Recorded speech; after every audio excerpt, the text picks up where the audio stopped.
Hello friends, आपका मेरे YouTube channel economic analysis में स्वागत है। मैं आपके लिए अर्थशास्त्र की आसान से आसान वीडियो लाया हूं। मेरा उद्देश्य आपको अधिक से अधिक लाभ पहुंचाना है। हेलो फ्रेंड्स, आज का मेरा विषय है उत्पादन संभावना वक्र क्या है, इसकी क्या मान्यताएं हैं और क्या व्याख्या। तो शुरू करते हैं। उत्पादन संभावना वक्र वह वक्र है जो दिए हुए साधनों तथा तकनीकों में दो वस्तुओं के उत्पादन की वैकल्पिक संभावनाओं को प्रकट करती है। हमारे पास जो साधन है वो हम उत्पादन में किसी भी वस्तु के उत्पादन पर लगा सकते हैं। डेफिनेशन क्या कहती है?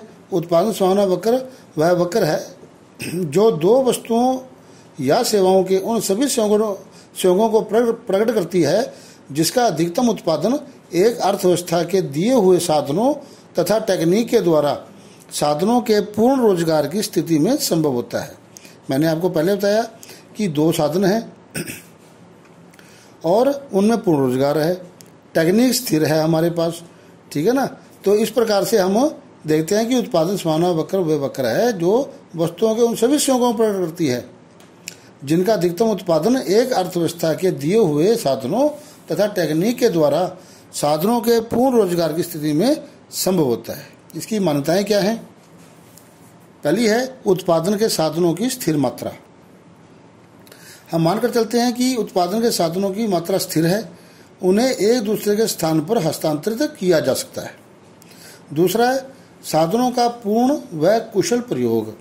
अर्थव्यवस्था में उपलब्ध सभी साधनों का पूर्ण व कुशलता पूर्वक प्रयोग किया जाता है।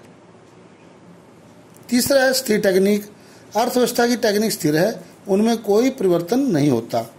दो वस्तुएं, हम ये मानकर चलते हैं कि अर्थव्यवस्था में केवल दो वस्तुएं हैं, जैसे गेहूं और कपड़ा।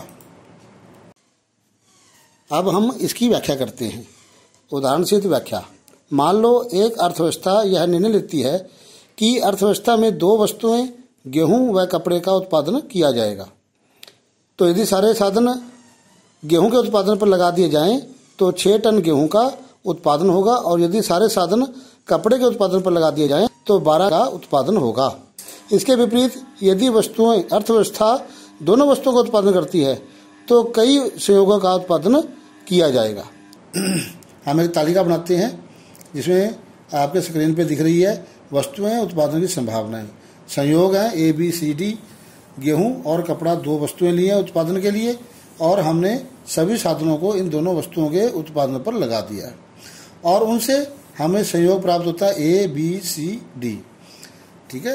ए संयोग से प्रकट होता है कि हमने सारे साधन कपड़ा उत्पादन पर लगा दिए और वहां से हमें 12 गांठें कपड़े का उत्पादन प्राप्त हुआ, जबकि गेहूं के उत्पादन पर हमने कोई साधन नहीं लगाया तो वहां पर हमें 0 उत्पादन प्राप्त हुआ।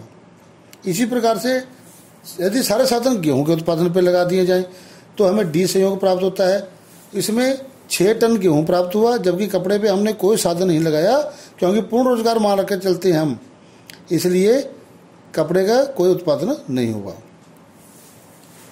संयोग B और C में हमने कुछ साधन गेहूं के उत्पादन पर और कुछ साधन कपड़े के उत्पादन पर लगाए, जिससे हमें B उत्पादन में 2 टन गेहूं और 10 गांठें कपड़े का उत्पादन प्राप्त हुआ। इसी प्रकार से C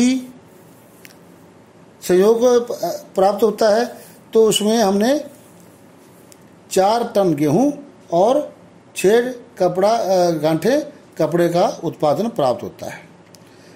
तो आपको पता चल गया कि यदि हमारे, क्योंकि पूर्ण साधन है हमारे पास, पूर्ण रोजगार है साधनों में, इसलिए हमने क्या करना है, यदि हमें गेहूं का उत्पादन करना है तो कपड़े के